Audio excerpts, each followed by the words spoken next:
Very few people can explain the mysterious behavior of some animals, and even fewer can explain what you're about to see.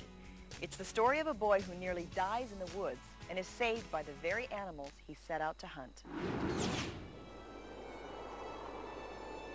The Eagle's Nest Wilderness Area in Colorado's Rocky Mountain National Forest is known for its rugged beauty. But among search and rescue teams like Patty and Dan Burnett, it is also known for its dangerous and unpredictable changes of climate. The weather can change dramatically, especially when you get above 10,000 feet. You can be on one side of the mountain and you're heading up toward the ridge, and suddenly you get to the top of the ridge and you see the storm coming in from a distance, and in no time at all, you can be in big trouble. In 1992, an amazing event would occur in these mountains, something even more unpredictable than the weather.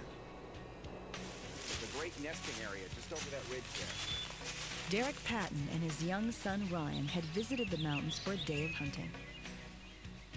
But sometime in the morning, Ryan became separated from his father. As hours passed, the temperature fell.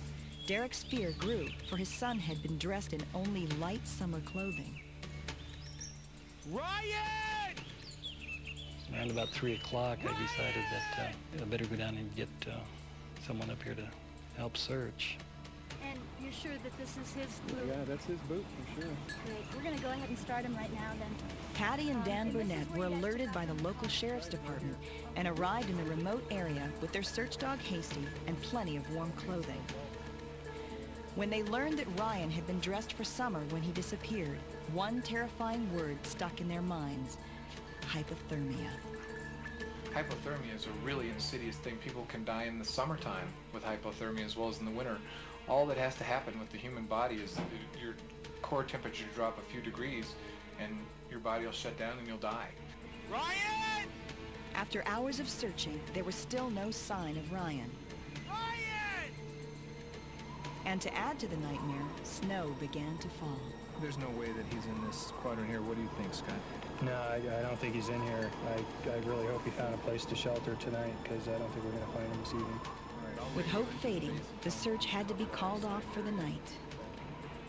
Hard to just sit and wait, because all you can think about is he's out there, lost, he's cold, he could be dying. He couldn't have gone over the ridge and made that much of a mistake. So The next morning, Patty and Dan were joined by another veteran tracker, Greta Sloan, and her dog, Cello. Ryan! Cello did pick up the scent fairly quickly, I suppose maybe after 30 minutes. And I followed him down the hill, and he outstripped me, and when I got to the bottom of the hill and got within sight of him, there he was.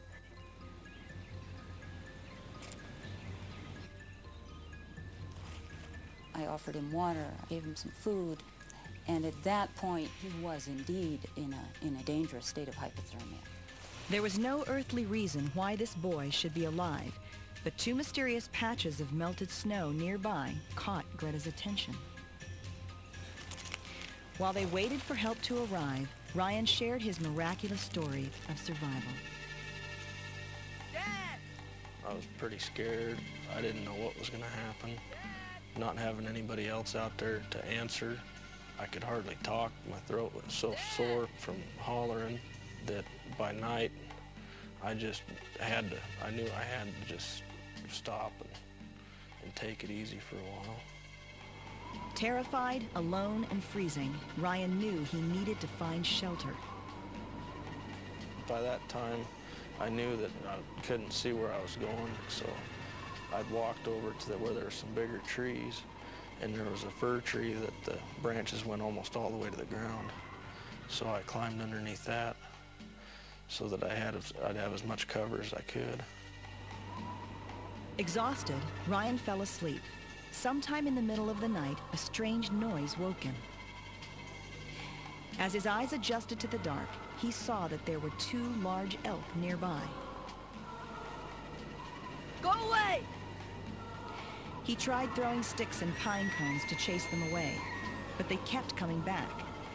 Each time they returned, they came closer and closer. Finally, they did something that goes against the very nature of wild animals. They laid down next to the boy and stayed with him throughout the night. They lay close enough to him all night to keep him warm.